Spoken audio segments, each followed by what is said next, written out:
My name is Amy, and I am a nursing student here at Cedarville, and I had the privilege of traveling to Glen Allen, Alaska with 3 other girls this summer. And we had the awesome opportunity to work at Crossroad Medical Center, which is a Christian clinic up in rural Alaska. It's 4 hours away from the biggest city, and so they're way out in the middle of the nowhere, and they minister to the population of people out there. And they just really try to be a place of hope for people who don't have a lot of hope. It is a Christian facility, so besides the fact that they provide medical care, they provide a lot of spiritual care to the patients that come there, and every person that is a medical care provider there is a Christian and believes in the Lord. And so that was so neat for our team to see. We did a whole bunch of different things. Part of living in Alaska is living by the seat of your pants. You never know what's going to come next. They love to throw you into new situations at any moment. So a lot of the time we didn't know exactly what was coming next. Most of the time we were working in the clinic. We worked there about 3 days a week. But then the rest of the time they kept us busy doing other things. We partnered with a little church out in a village called Chistachina, where we worked with the kids there. We did Kids Club.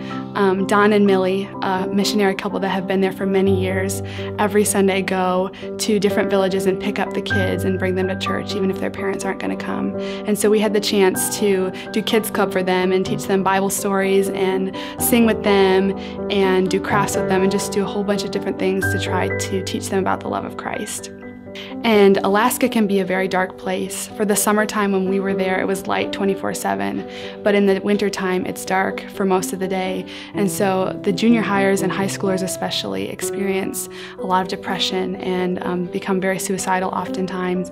And so we were able to be just a little ray of hope to them. And hopefully our testimony was evident to them as they try to pursue Christ in a place that can often be very dark. I remember one time when one of the nurses, Millie, had a patient come in who was having a heart attack, and it was a pretty severe heart attack and could have been very serious, and the patient could have died. And this was a patient who had been there multiple times before, and they had shared the gospel with him multiple times, but Millie knew that he was not saved and that if he had died that day, he would not go to heaven. And so she walked right into that room and just shared the gospel with him. And I just stood back and watched her do that and was so amazed how the Lord just spoke through her, and how even though this man who she had shared the gospel with so many different times, she wasn't going to give up on him and wasn't going to allow him to die without at least hearing the gospel one more time. As I watched Millie's persistence in sharing the gospel to not only that patient but other patients that came into the clinic, I was really struck with the power of the gospel and how that can be used in such a tangible way as nurses.